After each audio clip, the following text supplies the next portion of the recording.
Happy Monday, all you mentees. This is the Uncanny Omar from Near Mint Condition. And today, join me for an advanced look at the Conan the Barbarian Omnibus Volume 7 from Marvel Comics. So, let's get started. And welcome back, everybody. Before getting started, a huge thank you to David Gabriel and the folks in Marvel for sending us an advanced copy of this omnibus. This omnibus is due out in the direct market and book market on March 8th or 9th, depending on where you get your books. What we're looking at here is the standard edition cover. On your left-hand side is the direct market cover. So the standard edition cover is drawn by Lionel Francis Yu, while the direct market cover is drawn by the legendary Big John Buscema. But I know for a fact that everything else is identical. Like the spines are identical. Here we have Volume 7, the creators, Conan the Barbarian, the original Marvel Years, Marvel Omnibus, and of course this awesome image. I believe that's from the Marvel 25th anniversary cover. I just got through reading this early this morning, not really late last night. And here is the back of the book. You have all the covers that are collected in here. The retail price, $125. Teen Plus. I can see that. Conan's Marvel Adventures are back and looking better than ever, remastered to the original coloring. Barbarians, Beauties, and Buscema. I love that John Buscema is a big staple of this particular run. And I'm sure people are like, then why did you get the standard edition cover? Because I get so much of Big John in there. That's why. And I'm a big fan of Lionel Francis Yu and modern takes on my favorite Barbarian. So very similar to all the other printings, Conan the Barbarian, the original Marvel Years, same spine, and then the back of the book. And speaking of spine, people were worried that Marvel was going to change the spine up with like Volume 6, but no, they're sticking with that spine. I mean, if you had an image, more than likely it's going to have the exact same designs that it did previously.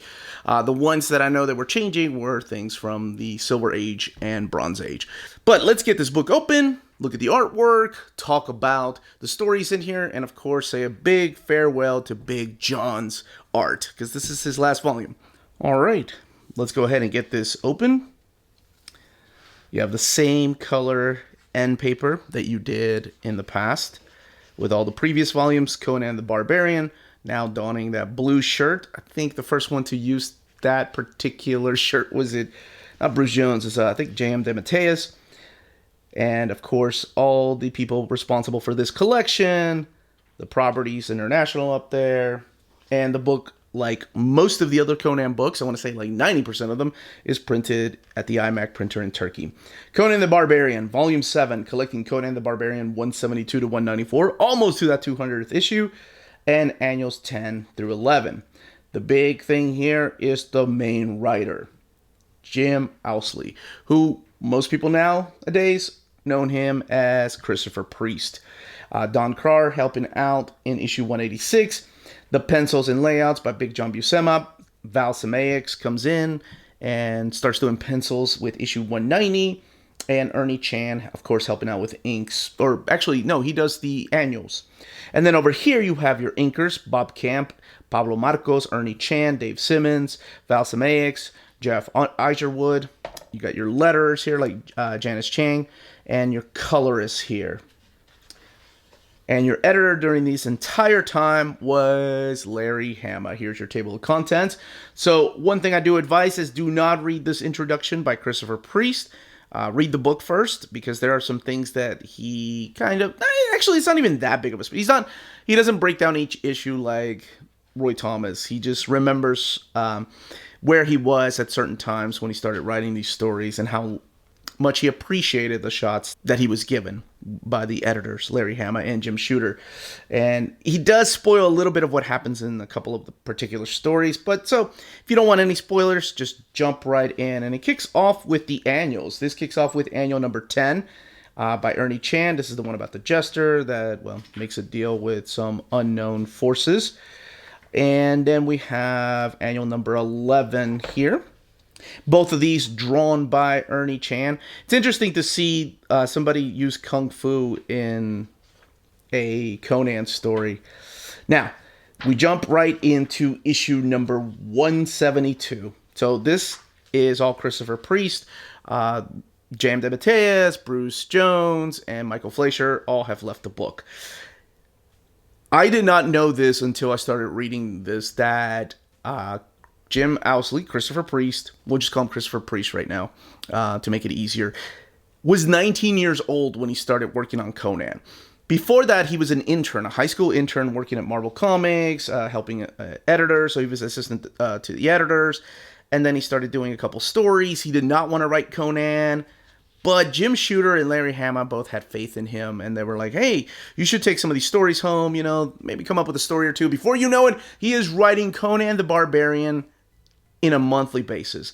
And that's insane to think about, because 19 years old, I can't comparing myself to, of course, this is Christopher Priest, he's a freaking genius, but I was like writing term papers in college and things like that, like working on a book like this and having the weight of Roy Thomas, Barry Windsor Smith on my shoulders would have cracked me so hard.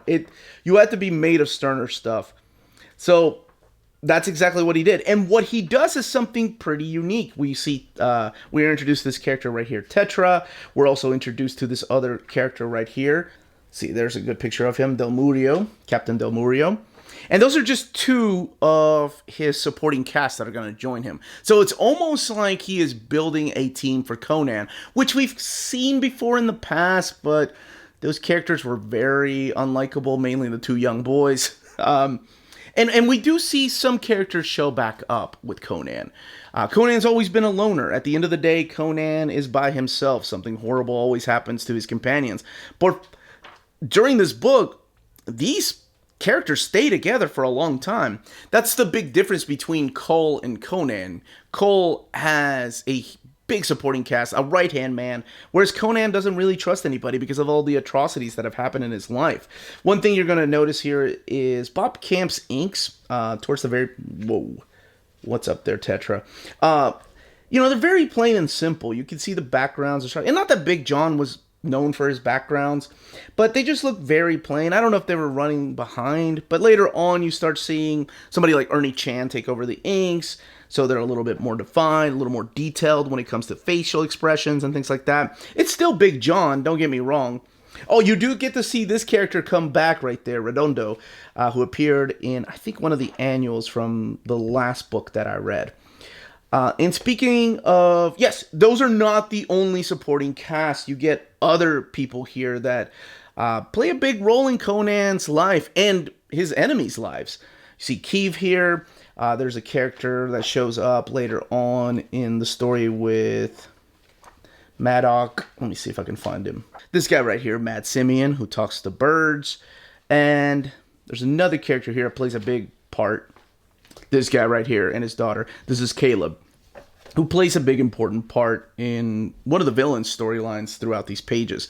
Now, just like most Conan companions in the movies or in the novels or even in the comics, some of them don't have the happiest of endings. Some of them stick around for a long time. And I dug that. I really like Conan with a bunch of companions. Because it reminded me a lot of that Conan the Adventurer cartoon from the early 90s that I used to watch. And I dug that. I do like my Conan by himself, though. So after 10 issues, I'm like, Conan needs to be by himself for a little while. It's been too long since he's been on a lone adventure. So the interesting thing about this collection is there's this return, and please, my memory is not as good as it used to be. We get this guy right here, the, what is he? The Absorber of Souls, the Devourer of Souls, this guy. It's like a big return. He comes back at the end of one issue, right here. So he comes back, and he's like, I have returned, the Devourer of Souls. And I don't remember this guy. And I don't know if he's supposed to be another character, reborn as this character, but I honestly do not remember that character. So please, if you've read Conan, if you've read these issues, let me know what I'm missing. And I've read all of these in chronological order. This is Volume 7. I read Volume 6 a couple of months ago, and I don't remember that character. And he's not in the pages of Savage sort of Conan that I've read. I've read all the way up to Volume 6. I just got Volume 7. But yeah, they made a big deal about his return, and I don't remember this guy at all. Now, unfortunately, we do have a changing of the guard. So Big John decides to leave the book with issue number 190. So this is his final issue, and he goes out with a bang. There's a lot of battles throughout these last couple of issues, Conan's all decked out in different clothing. So that is interesting. Like, he goes through wardrobe changes here, like Madonna or Carrie from Sex and the City. Why did I make that kind of connection? Anyway, but I do love that they already advertised next month a new art team and a new era. Now, Christopher Priest is still writing these stories, but we do have this young cat right here named Val Samaix come in. And then Jeff Isherwood is the inker. So it is different than the Buscema Conan, I will say that. And after reading the forward, I understand why they decided to go that decision. Because while I was reading this, I was like, okay, I like his art. Don't get me wrong. But why couldn't they get like Ernie Chan or any of those other older artists that have worked on Conan, for the last decade or so? And it's because of the other Marvel books. So in here, it's interesting to see this introduction. Christopher Priest says, he compares it to Braveheart. You can read all about that. But more importantly, he says he wanted to make this book more of a Marvel book. It never felt like it was a Marvel book. It felt like it was in its own little corner of the universe, and other people just happened to be working on the book. And I thought that was interesting, that the way he brings it home without reading that intro is he gives him a team. Almost like the Avengers, like the Fantastic Four, like the X-Men, and they're like a big family at first. And the reason they chose an artist that was not Tony DeZuniga, Rudy Nebres, or Ernie Chan was because they wanted the book to feel like all the other Marvel comics out there. And this was the art at the time. There's the 25th anniversary issue. No, there's actually one with just his face. So that one was drawn by Big John. But I can see that now, because this is a big departure of what it was like before, going from this, which kind of looks like what the art looked like at the time at Marvel Comics, from this to this. So it was an editorial decision, and he said they made the right call because sales went up. Now, the book has 680 pages. Let's check out. Yeah, I really like that guy. I hope he sticks around for a while. Let's check out the extras. So you have pages of the Hyborian report here. Arnold Schwarzenegger here. I don't know who that guy is. Apparently he had something to do. Maybe he was a writer of Conan. Sarcasm, just in case. Movie club, or these are the Conan fan club movie photos.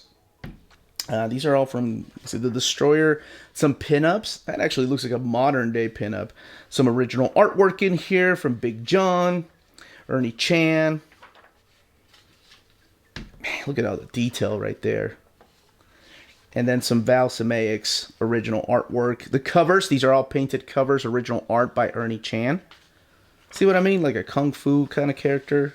I see that nowadays in modern Conan runs. And then, of course, in case you don't have the standard edition cover, here it is by Lionel Francis Yu. Now, as far as the binding, 680 pages. Here's what the eye looks like.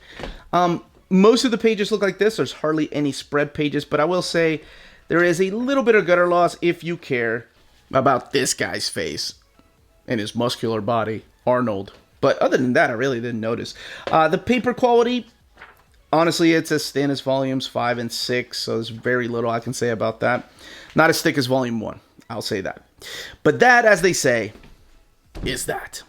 If you are interested in purchasing this book, don't forget to check out our sponsor, cheapgraphicnovels.com, your online home for graphic novels and collected editions up to 50% off cover price. They have excellent shipping and prompt and helpful service. Check out their bargain deals for up to 90% off cover price. And don't forget that CGN also takes pre-orders. That way you don't miss out on the hottest releases. And they are currently running a special promotion for you Minties. If you're a first-time customer, after receiving your confirmation email from CGN, reply back to that email and let them know near mint condition sent you their way. They will then apply a free shipping promotional credit to your next order in the US. Cheap Graphic Novels, your source for the hottest books with the kind of deep discount, quality shipping, and customer service that will keep you coming back for more. And that was the content, the page count, the build, and of course the 2 different covers for this omnibus. Let me know in the comments down below if you're still picking these up, if this might be your last one, because this is Big John Buscema's final volume. I know he does get to come back from time to time, like in the graphic novel, but yeah, I'd love to know where your ending point is for Conan, or if you're going to go all the way to volume 10. This was the Uncanny Omar. Thank you all so much for watching. Don't forget to smash that like button, subscribe if you haven't subscribed yet. Ring that bell for notifications to let you know when our videos are going live. We are on Spreadshop and Patreon. Amazing ways to support the channel if you can do so. And more importantly, all of you, stay healthy and safe out there. Much love.